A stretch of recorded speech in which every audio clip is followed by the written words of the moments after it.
Irmãos, precisamos estar sempre atentos ao que nos motiva a participarmos da obra de Cristo. É um grande privilégio, de fato, quando nós somos usados por Deus como instrumentos para que sua verdade chegue até aqueles a quem Ele havia reservado de antemão, desde a fundação do mundo, para que cresçam em Cristo Jesus. No entanto, nós devemos sondar constantemente nossos corações para nos certificarmos de que nossa motivação é correta. Por outro lado, se não sentimos motivação nenhuma para levarmos o Evangelho para aqueles que estão ao nosso redor, precisamos examinar nosso coração e verificar se de fato cremos em Deus. Vejamos essa breve história sobre um pastor que, recém-saído do seminário, recebe o convite para dar uma palestra através do rádio. Estamos nos idos de 1947. E esse pastor, embora verificasse em si mesmo um dom grande para evangelizar, via um desafio grande diante de si. Porque no rádio, ele não fala para uma audiência determinada. Ele vê e verifica quem ouve essa estação, esse programa, e fica ciente que falará para crentes, não crentes, para ateus e pessoas de outras religiões. Então ele começa a considerar como que deveria colocar a sua mensagem diante dessa audiência diversa. Nós voltaremos a esse pastor no finalzinho, verificaremos quem é e como ele abordou esse tema. Aqui temos Paulo no meio da sua segunda viagem missionária. Ele acaba de passar por algumas cidades em que tem um resultado bom, passa por Tessalônica, em que ele consegue converter várias pessoas, embora tivesse uma oposição grande contra ele, e alguns irmãos inclusive tivessem sido presos. Ele passa por Bereia, onde o evangelho é recebido com grande alegria, e assim toda a sinagoga de Bereia é convertida ao cristianismo. E finalmente ele chega em Atenas, deixando os seus parceiros de ministério, Timóteo e Silas, para trás. E quando ele chega em Atenas, ele verifica que é uma cidade em que havia uma religiosidade muito grande, uma religiosidade tremenda, uma religiosidade focada na adoração aos deuses, não só de Atenas, não só os deuses gregos. Os atenienses eram conhecidos como colecionadores de teologia. E assim, certo escritor do passado havia dito certa vez que era mais fácil encontrar um deus em Atenas do que uma pessoa. Tamanha era a idolatria que havia naquela cidade. E nós vemos isso aqui no texto. Enquanto Paulo os esperava em Atenas, versículo 16, o seu espírito se revoltava em face da idolatria dominante na cidade. E sabemos bem como Atenas era. Acredito que boa parte dos irmãos estudou sobre a antiga Grécia na escola. Nós sabemos que Atenas era tido na época como o pináculo da civilização, em que havia lá grande sabedoria, grande apreço às artes. Ainda que nesse período em que Paulo visita Atenas, ela estivesse no pôr do sol da sua glória. Mas ainda assim, era uma época em que a literatura vicejava. Haviam os grandes clássicos gregos que foram escritos nessa época. Era uma época de filosofia. Os grandes filósofos, Sócrates, Platão, haviam passado por Atenas não fazia muito tempo. Era uma época de artes. As grandes tragédias e comédias gregas também estavam sendo redigidas nessa época e encenadas em Atenas. Inclusive, com relação às artes, a escultura grega determinava o que era belas artes desde essa época até a época da Renascença, até a época de Michelangelo, por exemplo. Então, vemos como era uma cidade que gozava de sua era dourada. Só que era uma era dourada que estava passando rapidamente. Os gregos de Atenas se envolveram numa grande guerra com os gregos de Esparta, que arrasaram com toda a glória que eles tiveram. Reconstruíram a cidade, com certeza, refizeram o Partenon, só que nunca mais tiveram a glória que eles haviam gozado antes.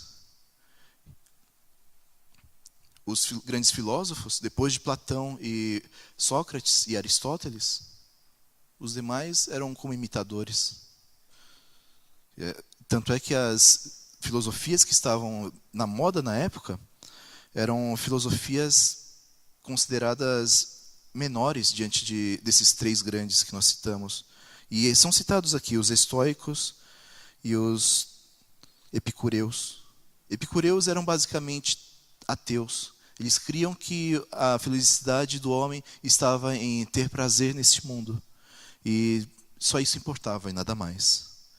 Os estoicos acreditavam que o bem maior estava no espírito e, consequentemente, tudo era Deus. De certa maneira, nenhum grupo, nem outro, davam glórias àquele que deveria receber glórias. E diante desse cenário que Paulo se encontra. Vejamos, irmãos, nosso primeiro ponto, se nos revoltamos diante da idolatria, pregamos. Paulo, vendo aquela situação de Atenas, vendo a miséria espiritual daquele povo, ele não se contenta em simplesmente esperar os seus colegas de missão. Ele foi adiante, ele estava sozinho. No entanto, ele não consegue se conter diante daquela miséria que aquele povo estava passando em termos de espiritualidade, diante da necessidade que aquelas pessoas tinham de Cristo. Então, o que ele faz? Ele começa, conforme a sua prática usual, vai na sinagoga, começa a argumentar com os judeus de lá, com os gregos que estavam na sinagoga também, que eram tementes a Deus, levando o evangelho para eles. Além disso, ele ia para as ruas e, assim como filósofos itinerantes, começava ele a levar o seu evangelho, o evangelho de Cristo, para aqueles que parassem e se importassem em ouvir. Nós vemos hoje em dia alguns pregadores itinerantes, pregadores de rua, e muitas vezes nos afastamos deles ou até eventualmente ridicularizamos porque não tem uma posição tão focada para atingir aquelas pessoas, mas, irmãos, nós devemos nos perguntar antes, o que nós estamos fazendo para amenizar a pobreza espiritual daqueles que estão ao nosso redor? Nós devemos nos perguntar, a idolatria que está reinante ao nosso lado nos faz ter indignação porque amamos o Deus Criador, o Deus que realizou toda a criação. Nos faz indignar porque aquelas pessoas estão sendo ignorantes com relação a Deus e nos faz querer levar o evangelho para eles? Essa é uma pergunta que temos que nos fazer. No Brasil temos abundante idolatria também. Temos muitas pessoas que praticam o umbandismo, temos muitas pessoas que estão no espiritismo, temos muitas pessoas que no catolicismo adoram mais aos seus santos do que ao Deus ou a Jesus. Temos pessoas que estão perdidas em religiões asiáticas, como o budismo. O que nós fazemos diante dessa idolatria? Nós abrimos a boca, nós compartilhamos o evangelho, nós compartilhamos pelo menos a nossa vida, irmãos. Nós levamos a essas pessoas que estão muitas vezes ao nosso lado, muitas vezes nossos colegas de trabalho, nosso chefe, nosso irmão de sangue, e falamos para eles o que Deus tem feito em nossas vidas? Irmãos, se amamos a Deus e nos revoltamos diante da idolatria que está ao nosso lado, não podemos ficar calados. Não devemos ficar calados. Não há como permanecermos com as bocas quietas diante do grande problema que há aí. E vejam como Paulo é tratado. Os filósofos que ouviram ele falaram, do que se trata esse tagarela? E essa palavra, que é traduzida aqui como tagarela, na realidade, significa literalmente catador de sementes. É como um passarinho que vai voando e vai bicando uma semente aqui, uma semente ali, uma semente ali do lado. Talvez Paulo tivesse utilizado a parábola do semeador, não sabemos. O que sabemos é que essa palavra não era um elogio para Paulo. Era, na verdade, um grande xingamento, como se ele fosse bicando uma ideia aqui, uma ideia ali, uma ideia ali do lado, e assim, como grande plagiador, fazendo um grande apanhado de ideias e vendendo como sua própria. Isso aí é, na realidade, uma grande ofensa, especialmente quando a gente considera que foi dirigida ao grande evangelizador do cristianismo. Mas Paulo não se abate. Ele vê a oportunidade de pregar Jesus. Outros apenas pensam, nossa, ele parece que está pregando outros deuses. Afinal, ouviram o nome de Jesus e ouviram ressurreição.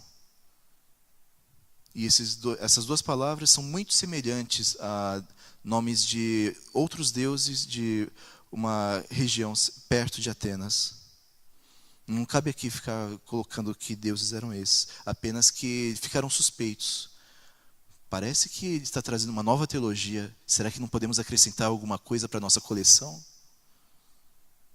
E assim, eles convidam Paulo para falar no Areópago, que era um tribunal sobre religião e filosofia.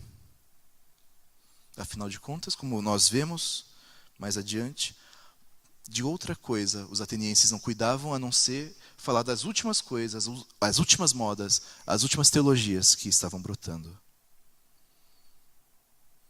E assim, tendo essa oportunidade, Paulo leva a palavra para aqueles líderes de Atenas. E vamos chegando assim no nosso segundo ponto. Se amamos a Deus, nós pregamos. Paulo, enxergando toda aquela idolatria daquele povo, toda aquela massa de deuses, enxerga uma coisa curiosa também. Haviam altares, inclusive lá no Areópago, nomeados To Agnostodeu, ao Deus desconhecido. E essa é uma história que é bem conhecida, ou pelo menos era bem conhecida dos atenienses. Paulo viveu por volta do 1º século. 6 séculos antes de Cristo, houve uma grande praga lá em Atenas. E consultando os oráculos, especialmente o oráculo de Pítias, é dito para os atenienses que eles deviam buscar uma certa pessoa chamada Epimênides, da ilha de Creta. Cretenses e atenienses não se davam bem. Inclusive havia um grande preconceito com relação aos cretenses, conforme Paulo mesmo registra mais adiante em suas cartas. Mas ainda assim, os atenienses mandam uma delegação para buscar esse Epimênides. Então, Nícias, que era um dos membros do conselho, vai até lá, busca ele, e ele vem para a cidade para resolver o problema. A solução dele é a seguinte: bem de manhãzinha, soltam um rebanho de ovelhas brancas, pretas, famintas, que não comeram ainda. As ovelhas que, ao invés de se alimentarem, deitassem, deveriam ser mortas ali mesmo, sendo feito um altar para a divindade que estava penalizando Atenas com essa praga. Quando perguntaram para Epimênides qual o nome que colocaremos a esse Deus, ele falou: eu mesmo não sei o nome dele, então deixemos o nome em branco, deixemos apenas ao Deus desconhecido. E, consequentemente, esses altares foram construídos lá. 6 séculos depois, provavelmente vários deles foram perdidos, mas com certeza havia pelo menos um que Paulo havia visto, e Paulo entendeu que aquele era um ponto de contato para que ele pudesse levar o evangelho para aquelas pessoas que adoravam tantos deuses. É bem verdade, quando falamos em ponto de contato e a visão entre cristãos e não cristãos, nós pensamos num ponto de contato que é igual ao ponto de impacto entre veículos. É um ponto de colisão, porque a nossa visão e a visão do mundo não se coadunam, não podem coexistir. Por isso, irmãos, quando levamos o Evangelho adiante, não podemos fazer concessões. Devemos pregar o Cristo do Evangelho, o Cristo da Bíblia, da maneira como ele se apresenta na Bíblia. No entanto, não seria nem um pouco inteligente se ignorássemos simplesmente os fatos que rodeiam a nossa sociedade. E foi isso que Paulo viu. Ele viu naquele altar ao Deus desconhecido um ponto para começar a pregação. De nada adiantaria falar para os atenienses sobre o Deus dos judeus. Eles não conheciam aquele Deus. De nada adiantaria falar para eles do Deus que levou o povo de Moisés da escravidão do Egito até a terra prometida. Mas os atenienses sabiam sobre o altar ao Deus desconhecido. Talvez até lembrassem da história sobre Epimênides. E assim ele usa esse fato, bem conhecido daquele povo, para começar a sua pregação. E, mais uma vez, se amamos a Deus, nós pregamos. E esse é o nosso segundo ponto. Assim, Paulo, usando esse ponto de contato, começa a apresentar aos atenienses sobre o Deus Criador, conforme temos no versículo 24. O Deus que fez o mundo e tudo o que nele existe, sendo ele Senhor do céu e da terra, não habita em santuários feitos por homens, por mãos humanas. Então, irmãos, saibamos que a doutrina da criação, além da responsabilidade do ser humano em buscar e servir a Deus, que Paulo coloca posteriormente, mostra que Deus não deixou a si mesmo sem testemunha. É bem verdade que se Deus não vem se revelar pelas Escrituras, dificilmente teremos um conhecimento suficientemente grande de Deus que nos levasse a crermos e termos a salvação. Mas a própria natureza testemunha de Deus. Nosso próprio ser, nossa própria consciência testemunha de Deus. E assim, aproveitando desses elementos, Paulo fala para eles que eles precisam conhecer esse Deus que se revela através das Escrituras. Um segundo ponto é a bondade de Deus, já que Paulo coloca no versículo seguinte que Deus é o mantenedor de todas as coisas. Conforme podemos ver, nem é servido por mãos humanas como se de alguma coisa precisasse, pois Ele mesmo é quem a todos dá vida, respiração e tudo mais. Então, vemos que Deus mantém sua criação. Ele não necessita de coisa alguma. Pelo contrário, Ele providencia tudo aquilo que nós necessitamos. Então, vejam, irmãos, esse Deus que ele apresenta é bem diferente do Deus que os atenienses conheciam, porque eles estavam acostumados a levar ofertas e ofertas para as casas de seus deuses, para as estátuas de seus deuses. Eles estavam acostumados a levar alimentos para que aqueles deuses pudessem comer, a queimar incensos para que eles pudessem se perfumar, a oferecer animais para que pudessem enriquecer esses deuses. Nosso Deus de nada precisa. E em terceiro lugar, ele apresenta o governo de Deus. Ele coloca Deus não apenas como aquele que mantém o universo, mas também que guia todas as coisas pela sua soberana vontade. E no versículo 26 nós temos: de uma só vez fez toda a raça humana para habitar sobre toda a face da terra, havendo fixado os tempos previamente estabelecidos e os limites de sua habitação. Então, nós temos aqui o que teólogos chamariam de os conselhos ocultos de Deus, os conselhos secretos de Deus. A palavra oculto, secreto, significa que Deus não revelou a sua vontade de maneira plena para nós. Nosso Senhor Jesus, quando é questionado pelos discípulos no livro de Atos, no primeiro capítulo, ele diz: a vós não é dado conhecer tempos e eras que meu Pai reservou para seu exclusivo domínio. E de fato, irmãos, nós não conhecemos os planos de Deus completamente, mas sabemos o suficiente, sabemos aquilo que Ele revela nas Escrituras, sabemos que Ele criou todas as coisas, que Ele mantém todas as coisas, que Ele está com sua soberana vontade guiando a história. E Ele guia a história para que, no momento devido, o seu Filho unigênito, o seu Messias prometido, viesse e pagasse o preço do pecado de toda a humanidade.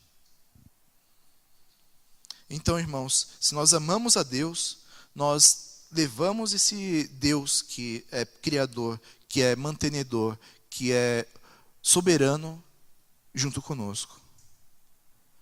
E um terceiro ponto que nós precisamos tocar é: se nós cremos na iminência do julgamento, nós pregamos. Porque sabemos que não apenas Deus mantém as coisas, Deus criou as coisas, Deus ordena as coisas, como Ele virá julgar toda a criação. E nos versículos 29 e 30, nós temos Paulo falando sobre isso. Sendo, pois, geração de Deus, aqui, irmãos, ele faz duas citações a poetas dos gregos também. Uma citação, inclusive, de Epimênides, que nós mencionamos agora há pouco. Então, sendo, pois, geração de Deus, não devemos pensar que a divindade é semelhante a ouro, a prata ou a pedra, trabalhados pela arte e imaginação do homem. Ora, não levou Deus em conta os tempos da ignorância, agora, porém, notifica aos homens que todos, em toda parte, se arrependam. Nós podemos ver bem por que Paulo chama os homens ao arrependimento. Ele não fala da imoralidade grosseira dos atenienses, embora ele pudesse falar. Ele não fala da arrogância intelectual dos atenienses, embora pudesse falar. Havia um senso no qual os gregos achavam que eram melhores do que todos os outros nessas áreas. Também ele não utiliza o Deus da natureza para levar eles a se arrependerem. O que ele coloca é que todo ser humano tem pecado. Todo ser humano necessita de arrependimento. Todo ser humano necessita buscar a Deus. E, irmãos, nós sabemos muito bem que o julgamento de Deus é premente. Não queiramos ser pecadores sem arrependimento nas mãos de um Deus irado.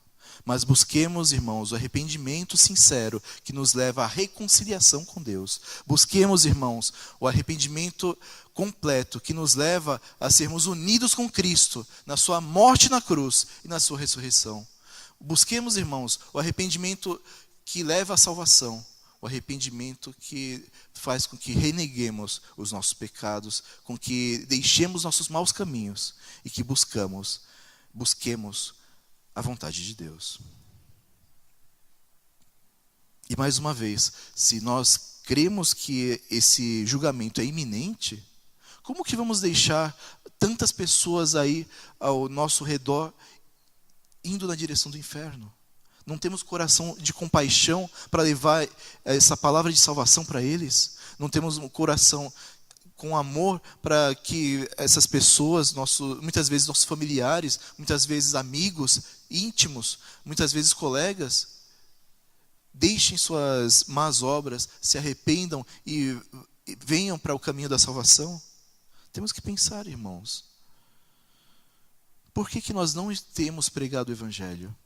Por que nós temos ficado com a boca quieta diante de tanta maldade, de tanta impureza? Precisamos realmente pensar. Será que nós não nos importamos com a idolatria que está ao nosso redor? Será que nós não amamos a Deus o suficiente para tornar Ele conhecido? Será, irmãos, que não pensamos que o inferno é real, que a condenação vai acontecer e que se as pessoas não se arrependerem, elas vão para o inferno, vão para a danação eterna? Precisamos nos perguntar, irmãos, se realmente nós vivemos de acordo com o que pregamos, ou se pregamos uma coisa e vivemos de forma totalmente diferente. Paulo coloca 3 argumentos para o arrependimento.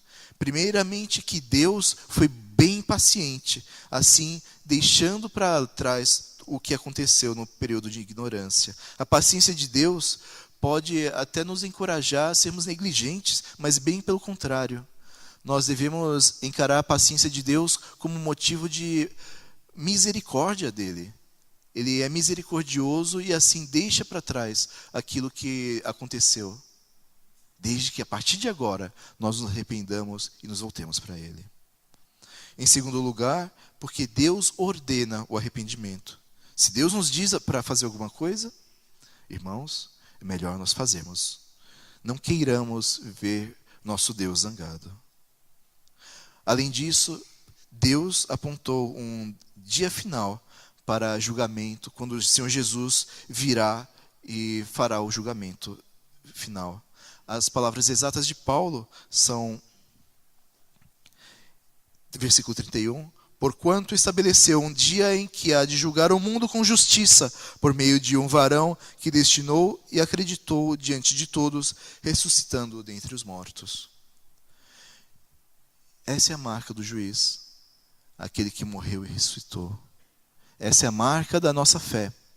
Cremos num Deus que se fez homem, que se despiu de toda a sua divindade, que veio na terra como criatura, ele que criador é, que sofreu como homem, que passou fome como homem, que passou sede como homem, foi tentado como homem, morreu como homem e ressuscitou na glória do Filho de Deus.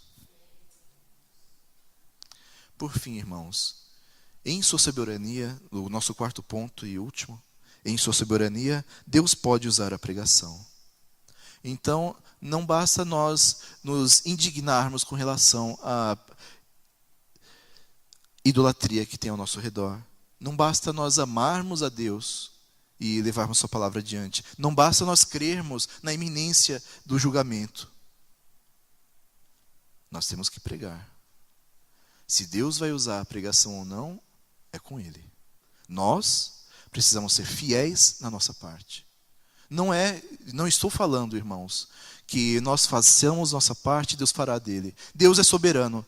Ele pode usar a nossa palavra para levar a salvação, assim como Ele pode, Ele mesmo, levar a sua palavra e fazer sua salvação ser efetiva, sozinha. Existem muitos casos na história da missiologia, das missões, em que a palavra de Deus se infiltra sozinha. E ela, sozinha, leva as pessoas a crerem em Deus. Eu vou dar apenas um exemplo pessoal. A família do meu pai é uma família crente. Infelizmente, meu pai acabou se afastando da igreja. Mas tanto a família do meu avô paterno como da minha avó paterna são de crentes. E a história da conversão dos pais da minha avó, uma história feita pela palavra de Deus somente.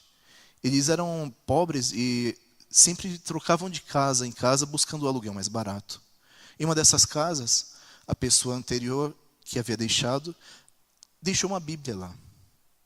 Eles não conheciam a palavra de Deus, mas vendo aquele livrinho, começaram a ler, começaram a estudar, se interessar, e assim buscaram uma igreja. Ninguém levou a palavra para eles.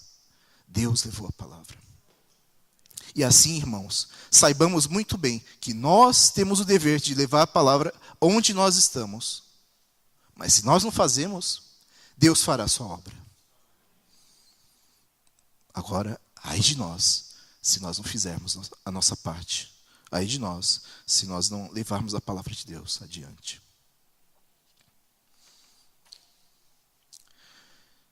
Saibamos, irmãos, nosso Deus é soberano. Ele tem total controle sobre a sua criação.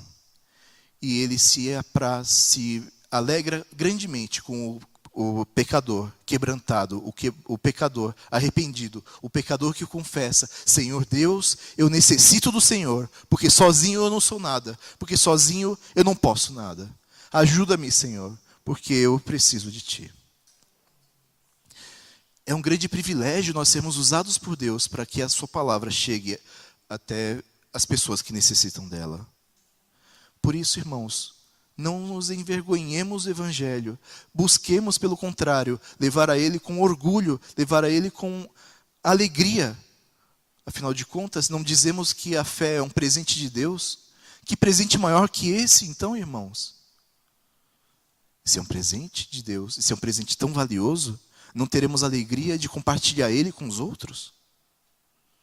Pois saibamos, irmãos, que, de fato, Deus faz sua vontade de acordo com a sua soberana vontade. Deus realiza a sua salvação de acordo com a sua soberania. Paulo talvez tivesse ficado frustrado com o resultado da sua pregação aqui em Atenas. ouviu muitas críticas, foi inclusive chamado de tagarela, de alguém que vai bicando ideias alheias e depois transformando essa coleção em suas ideias.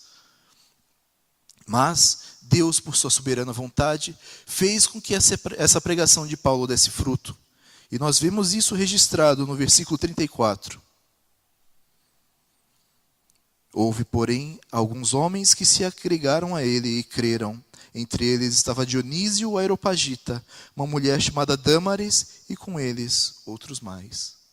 Não é porque Paulo fosse especial que Deus realizou sua salvação. Não é porque ele levou a sua palavra no meio da cova dos leões, no meio dos auto-intelectuais de Atenas, que Deus realizou sua obra. Inclusive, Paulo ouviu daquelas pessoas que estavam ao redor dele, versículo 32, que alguns estavam escarnecendo dele. Essa pessoa deve estar louca. Outros disseram, ressurreição? Em outra oportunidade nós ouviremos você sobre isso. Quando falou de ressurreição, ele chegou num ponto em que a maior parte dos atenienses não estavam preparados para ouvir. E a palavra de Deus pode e será recebida com esse tipo de reação. Algumas pessoas vão desprezar da palavra. Outras pessoas vão ouvir com incredulidade. Agora, irmãos, se for da vontade de Deus, algumas pessoas irão ouvir essa palavra e, desafiados por ela, confessarão seus pecados, se arrependerão e se voltarão para Deus. E foi isso que aconteceu aqui. Um dos líderes de Atenas, um dos areopagitas, chamado Dionísio, creu na mensagem que Paulo levou. Uma senhora nobre chamada Dâmaris creu, e outros mais que não são mencionados aqui. Talvez esses dois fossem líderes da igreja de Atenas. Não sabemos porque Lucas, o historiador, Lucas, o evangelista, escolheu colocar esses dois nomes. Mas sabemos de uma coisa, com certeza. Deus não permitiu que sua pregação fosse lançada ao ar e voltasse em vão. Mas saibamos disso, irmãos. Mesmo que nós não vejamos frutos de nossa pregação, Deus é soberano. Deus usa a pregação se for de sua vontade. Deus salva se ele se apraz. E se não for, glória seja dada a ele, porque ele é soberano. Concluindo, irmãos. Então, nós vimos essas três reações à mensagem. Alguns rindo, alguns zombando de Paulo. Alguns interessados, mas que ouviriam ele em outra oportunidade, talvez com alguma incredulidade. Alguns ouviram essa palavra alegremente e viram na mensagem de Paulo, a mensagem de Cristo, a mensagem de esperança e de amor que eles estavam buscando. Decidiram, então, seguir a Cristo. Quando comparamos esse resultado em Atenas, que parece minúsculo, diante de tudo aquilo que Paulo havia conseguido em outras cidades, inclusive na cidade anterior, Bereia, em que a sinagoga inteira se converte para Cristo, nós talvez estejamos tentados a dizer que o grande evangelista Paulo encontrou uma grande barreira aqui. Mas, irmãos, não tenhamos isso em mente. Saibamos apenas, Deus é soberano. Deus age de acordo com sua vontade. E no seu tempo, Ele irá salvar todo o seu povo. Que nós nos alegremos em sermos participantes desse ministério de Cristo. Co-despenseiros do Evangelho da Paz. E assim, irmãos, verifiquemos a nossa motivação para levar a palavra adiante.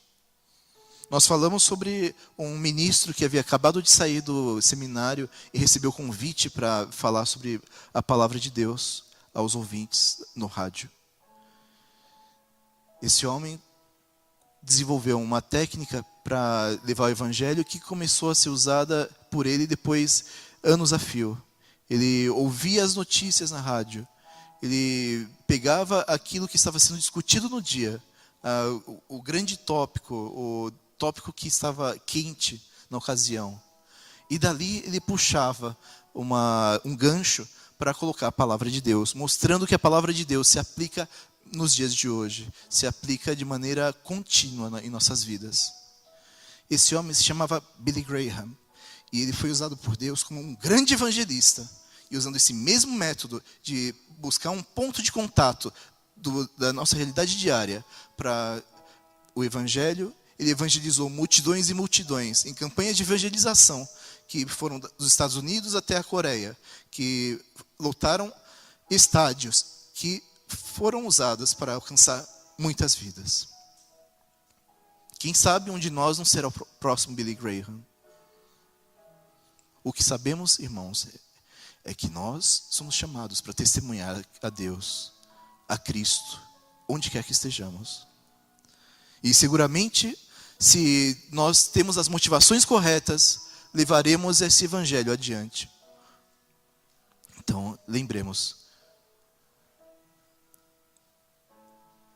tenhamos a Deus como nossa alta prioridade e seu evangelho como nossa maior fonte de alegria. Oremos.